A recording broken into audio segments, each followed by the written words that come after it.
Hello everyone, welcome to my channel Knowledge Uplift. I'm again here with a new video on production possibility curve, जिसे हम production possibility frontier भी कहते हैं.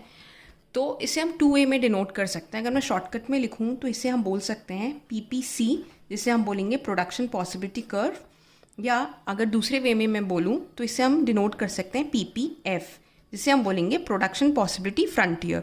तो यहाँ देखिए मैंने जो ब्रैकेट में लिखा हुआ है, ये कर्व के बगल में ये ब्रैकेट में लिखा हुआ है फ्रंटियर.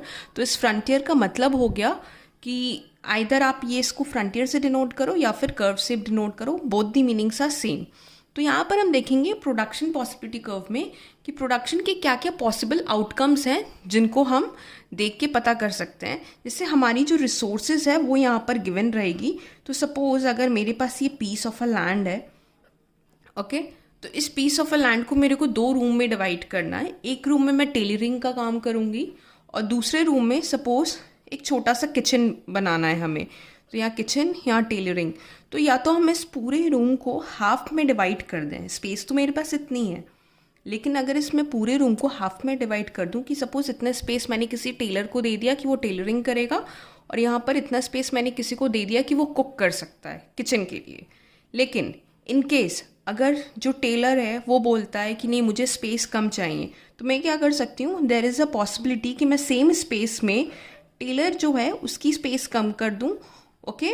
और अगर मैं इसकी स्पेस कम करूँगी टेलर की, तो मुझे जो स्पेस मिल रहा है अपनी किचन के लिए, या जिसे भी किचन के लिए स्पेस चाहिए, उसकी स्पेस है वो बढ़ जाएगी, ओके. तो ये वाली जो स्पेस है बढ़ गई.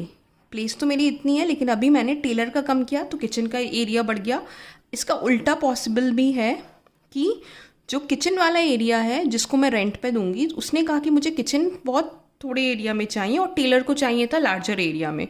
तो अब ये मैंने किचन के लिए छोटा एरिया दे दिया, लेकिन जब मैंने किचन के लिए छोटा एरिया दिया तो जो टेलरिंग के लिए जो एरिया बच रहा था वो मैंने बड़े स्केल पे दे दिया. मतलब अब ये जो स्पेस है टेलर के पास ज़्यादा हो गई, ओके. तो यहाँ पर जो हमारी स्पेस थी वो तो फिक्स थी इन तीनों डायग्राम्स में, लेकिन जो डिवीज़न था, जो कॉम्बिनेशंस थे, यहाँ पर देखो इक्वल पार्ट में हमने दोनों को एरियाज दिए थे. लेकिन यहाँ पर क्या किया, यहाँ पर किचन का बड़ा एरिया था, टेलरिंग के लिए छोटा एरिया लिया, या यहाँ पर किचन के लिए छोटा कर दिया, टेलरिंग के लिए बड़ा कर दिया. तो बेसिकली इस वीडियो में हम यही देखेंगे कि जब भी हम किसी चीज़ को प्रोड्यूस करते हैं with a given resources and technology, तो हम उसके कितने पॉसिबल आउटकम्स देख सकते हैं, ओके. तो यहाँ पे मैंने ये जस्ट छोटा सा एग्जाम्पल दिया है. हम इस एग्जाम्पल को देखेंगे कर्व के थ्रू, ओके, जिसमें हम 2 गुड्स की बात करेंगे, जहाँ पर गुड्स एंड सर्विसेज जो हैं, इसमें हम सिर्फ गुड्स को इंक्लूड कर रहे हैं कि यहाँ पे हम गुड्स के एग्जाम्पल से देखेंगे कि क्या पॉसिबल आउटकम्स हैं किसी भी 2 गुड्स को अगर हम बनाते हैं तो. और ये किसके हेल्प से देखेंगे, ये हम देखेंगे प्रोडक्शन पॉसिबिलिटी कर्व के हेल्प से, जिसे हम प्रोडक्शन पॉसिबिलिटी फ्रंटियर भी बोल सकते हैं, ओके. तो सबसे पहले हम आते हैं इसकी डेफिनेशन पर, ओके. तो डेफिनेशन में जो है, a production possibility curve which is PPC is a curve which shows the various alternative production possibility of 2 goods that can be produced with the given resources and technologies of production. इसमें ये definition में ये बता रहा है कि जो production possibility curve है वो हमें क्या दिखाता है, वो हमें वेरियस ऑल्टरनेटिव प्रोडक्शन पॉसिबिलिटीज़ दिखाता है, ओके. प्रोडक्शन पॉसिबिलिटीज मतलब कॉम्बिनेशंस दिखा रहा है कि अगर हम 2 गुड्स को प्रोड्यूस कर रहे हैं इकोनॉमी में, किसके हेल्प से, हमारी जो रिसोर्स है इसके हेल्प से, और जो हमारी टेक्नोलॉजी है उसके हेल्प से. ये दोनों ही चीज़ें हमारी फिक्स्ड हैं, ओके.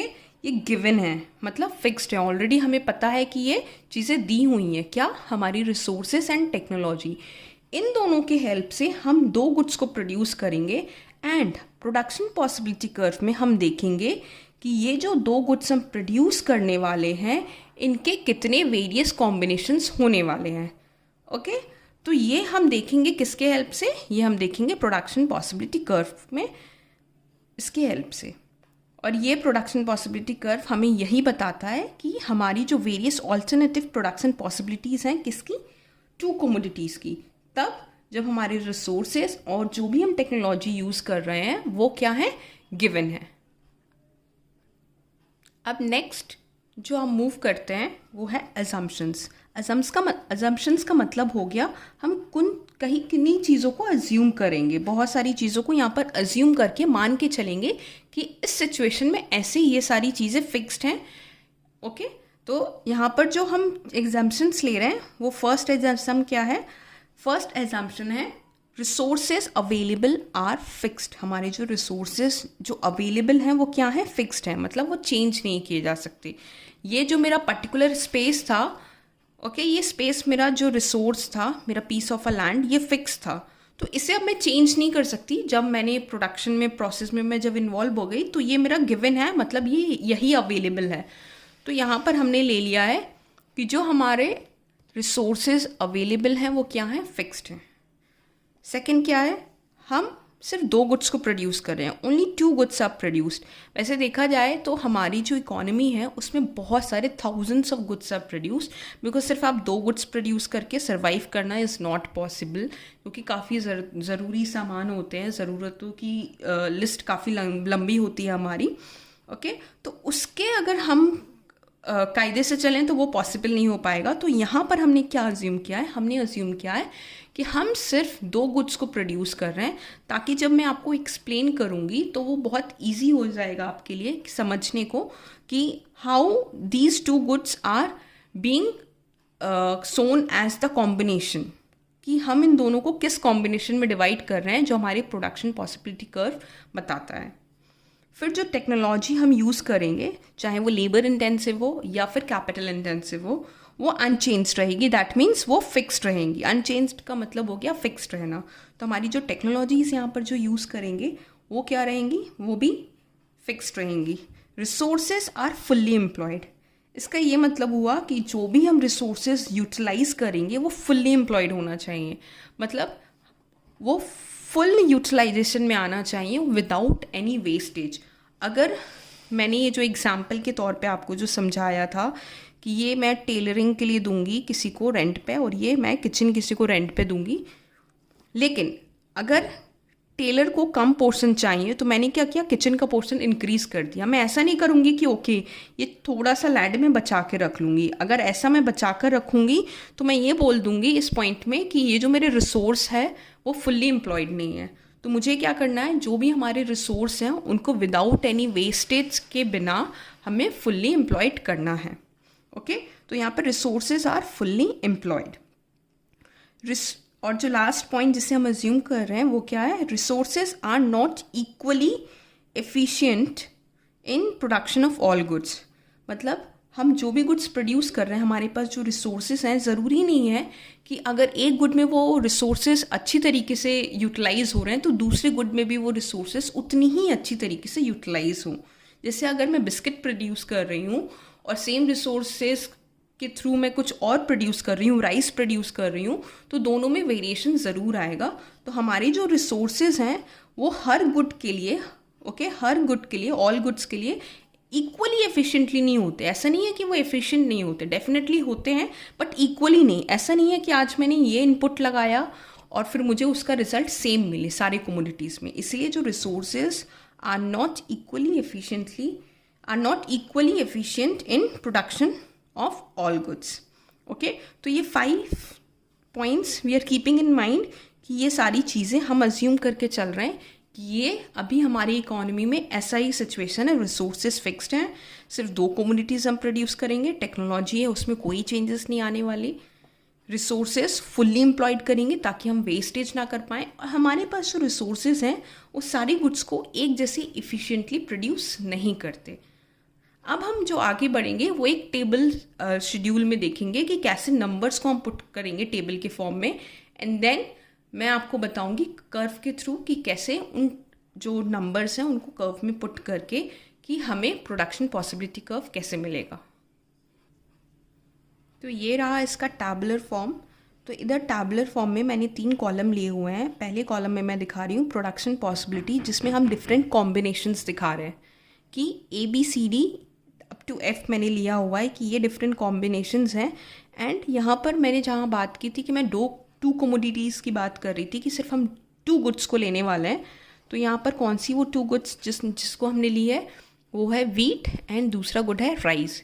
तो यहाँ पे वीट एंड राइस के डिफरेंट डिफरेंट कॉम्बिनेशंस में दिखाऊंगी। तो इनकी मैंने मेजरिंग यूनिट लिख दी है कि हम वीट को किस में मेजर कर रहे हैं, इन लाख क्विंटल्स, एंड हम राइस को भी सेम, क्योंकि वो क्वाइट सिमिलर हो जाते हैं, तो इसे भी मैं इन लाख क्विंटल्स में मेजर कर रही हूँ। You can take any other example, like butter ले सकते हो, गन ले सकते हो, कुछ भी ले सकते हो आप अपने हिसाब से। ओके, तो मैंने यहाँ पर वीट एंड राइस लिया है। तो अब मैं आपको पहले टेबल को समझाऊंगी एंड देन टेबल के जो वैल्यूज़ हैं हम उसे पुट करेंगे ग्राफिकल रिप्रेजेंटेशन में। तो यहाँ पर पॉइंट ए में जब वीट का जो प्रोडक्शन है वो 0 था तो राइस का प्रोडक्शन 15 था।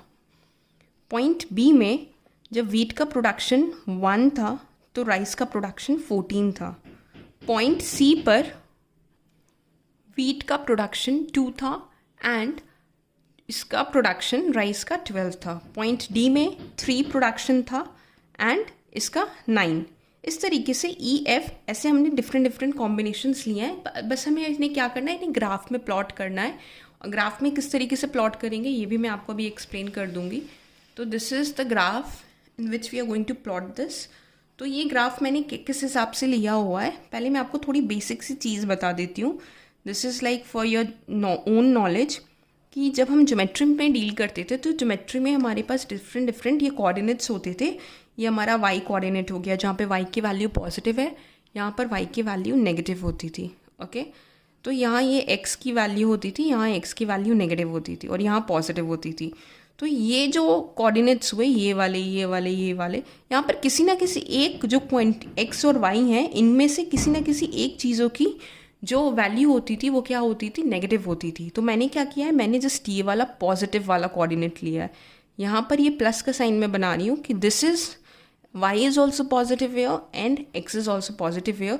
तो मैंने जस्ट ये वाला पोर्शन लिया है उनका जो मैंने ग्राफ में प्लॉट किया है। So this is my Y axis and this is my X axis. This is very simple, ये जस्ट आपके नॉलेज के लिए था।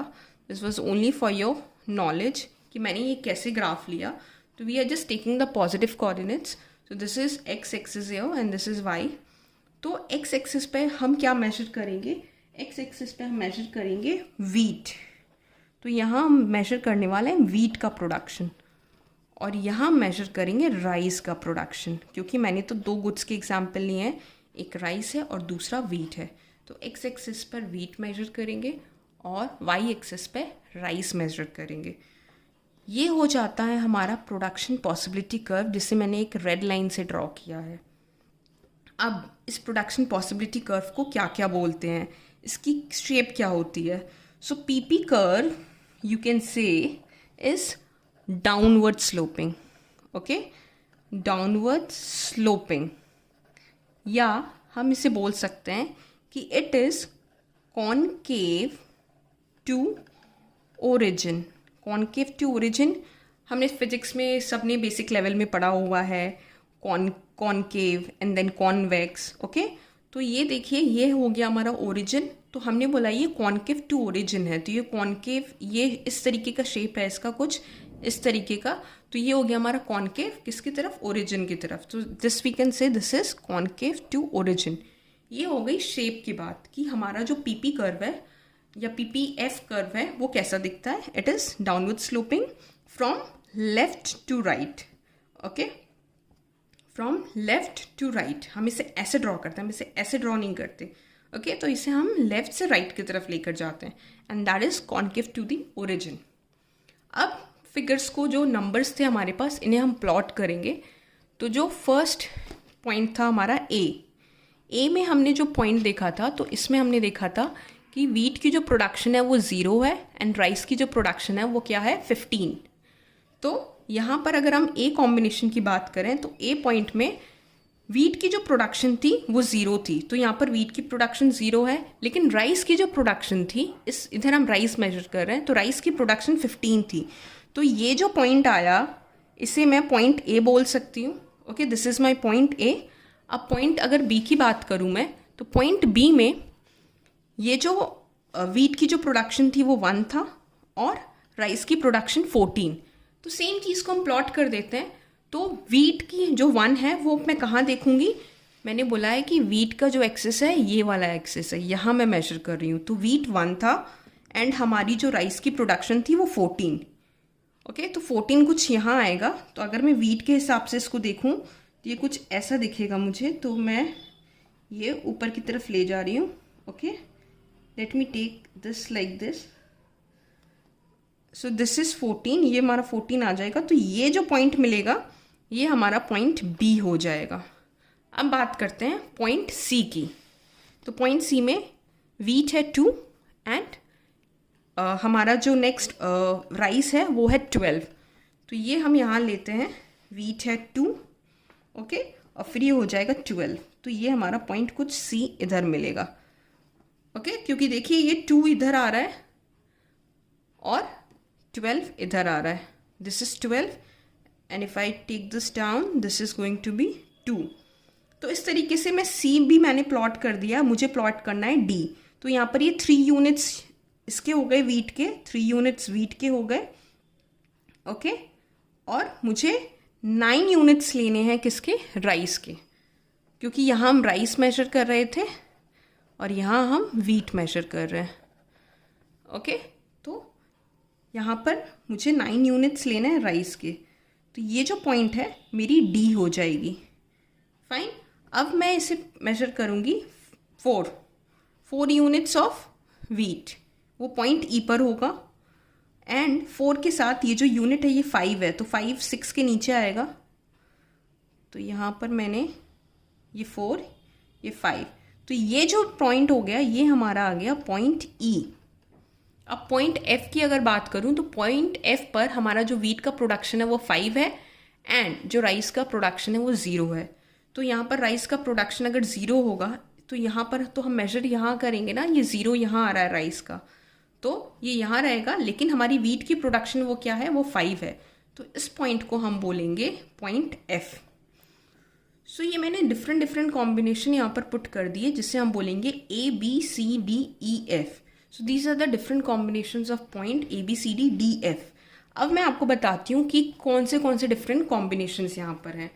तो जो पहला कॉम्बिनेशन है, सपोज अगर मैं डी लेती हूँ तो डी में क्या कॉम्बिनेशन हमें मिल रहा है, डी में हम जो वीट प्रोड्यूस कर रहे हैं वो कर रहे हैं 3 और यहाँ पर जो राइस प्रोड्यूस कर रहे हैं वो कर रहे हैं 9। इन केस अगर मुझे इस पॉइंट से कहीं मूव करना है, अगर मैं आगे की तरफ मूव करती हूँ पॉइंट सी, ओके, पीछे की तरफ इसे हम बोलेंगे क्योंकि आगे की तरफ हमारा पॉइंट ई हो जाएगा।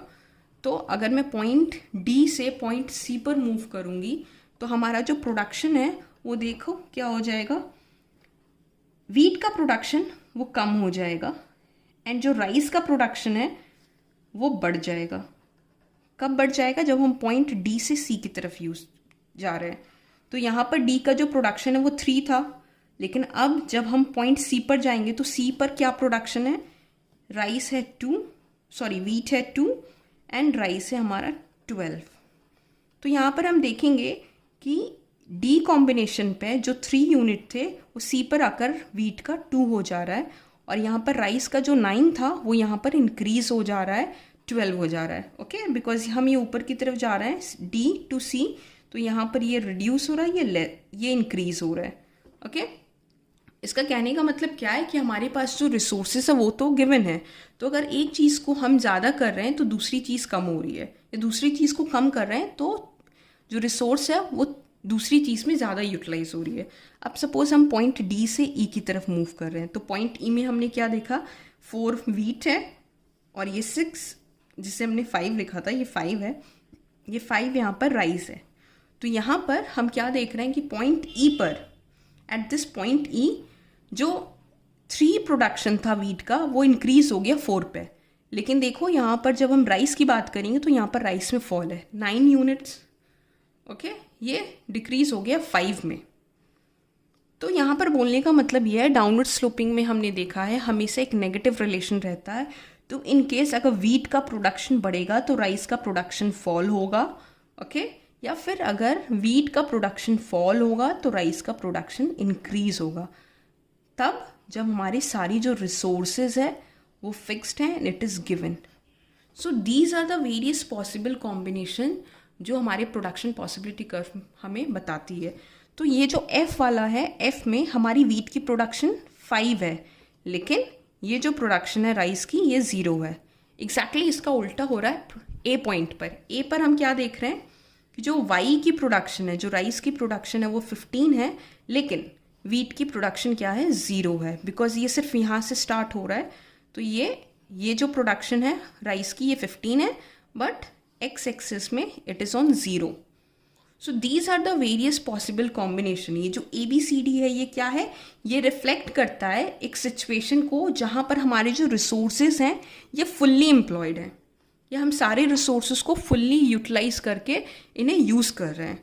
ओके तो ये तो बात हो गई कि जब हमारे रिसोर्सेज फुल्ली एम्प्लॉयड रहते हैं। अब अगर मैं एक सिचुएशन बोलूँ कि ये समझ लो एक पॉइंट है, ये पॉइंट H ये हमारी PPC कर्व के अंदर आता है। तो अगर मैं किसी पॉइंट H पर प्रोड्यूस कर रही हूँ तो मैं ये अमाउंट प्रोड्यूस करूँगी अपनी वीट का और ये अमाउंट अब प्रोड्यूस करूँगी राइस का। लेकिन ये तो बिल्कुल ही गलत है, क्योंकि इधर हम अपने रिसोर्सेज को फुल्ली यूटिलाइज नहीं कर रहे। हमारे पास रिसोर्सेज अवेलेबल हैं इतने सारे, लेकिन हम यूटिलाइज क्या कर रहे हैं, सिर्फ ये पॉइंट H पर। तो इसे हम बोलेंगे इस सिचुएशन को under utilization. Okay, under utilization. Okay, so this is a point where the resources are underutilized, मतलब पूरी तरीके से यूटिलाइज्ड नहीं है। बट हमने क्या अज्यूम किया था, हमने अज्यूम किया था कि हमारे जो रिसोर्सेज है वो फुल्ली एम्प्लॉयड रहेंगे, लेकिन H पर ये फुल्ली एम्प्लॉयड नहीं है। और अगर हम चाहें कि हम कुछ ऐसे सिचुएशन में प्रोड्यूस करें जो आउटर हमारी जो कर्व है, तो ये पॉसिबल है, लेकिन तभी पॉसिबल है कि हमारी कर्व जब जो ये जो PPC कर्व है अगर ये बाहर की तरफ शिफ्ट करती है तो हम इसको यूटिलाइज कर सकते हैं। अगर टेक्नोलॉजी में कुछ इम्प्रूवमेंट है या किसी भी तरीके से हमारी अगर PPC कर्व शिफ्ट करती है तो ही हम इसे बाहर की तरफ प्रोड्यूस कर सकते हैं इस कॉम्बिनेशन में। अदरवाइज ये हमारे रीच के बाहर है, दिस इज़ नॉट। तो आपके पास उतने रिसोर्सेज हैं ही नहीं। अगर किसी भी तरीके से आपकी टेक्नोलॉजी या रिसोर्सेज में इंक्रीज नहीं होता है तो ये हमारे रीच के बाहर हो जाती है। सपोज अगर इस पॉइंट को मैं G से डिनोट करूं तो ये पॉइंट भी मैं अचीव नहीं कर सकती। क्यों? क्योंकि this is a point where resources are not up to the mark, मतलब उतने रिसोर्सेज हमारे पास हैं ही नहीं। तो इस पॉइंट G को मैं बोल सकती हूँ कि इस पॉइंट G पर हम इसे अटेन नहीं कर सकते, और ये अंदर वाला जो पॉइंट है H ये अंडर यूटिलाइजेशन होगा। और यहाँ तक तो बात ही नहीं आती है, बिकॉज हमारे पास उतने रिसोर्सेज हैं ही नहीं, रिसोर्सेज हमारे फिक्स्ड हैं। इन केस अगर हमारे रिसोर्सेज इंक्रीज होते हैं तो हमारी जो PPC कर्व है वो आगे की तरफ शिफ्ट करेगी, तब जाकर हम इन पॉइंट्स पर इस कर्व पर प्रोड्यूस कर पाएंगे। Okay, so I know this is becoming like थोड़ा कंफ्यूजिंग लगेगा, लेकिन आप वीडियो को 1-2 बार देखोगे तो आपको अच्छे से समझ में आएगा। एकदम ईजी टॉपिक है। So this is what production possibility curve is all about. I hope you are liking the videos. So please do support me. Do subscribe my channel and like the videos in case if you like it. Till then, take care. Bye bye. Have a good day.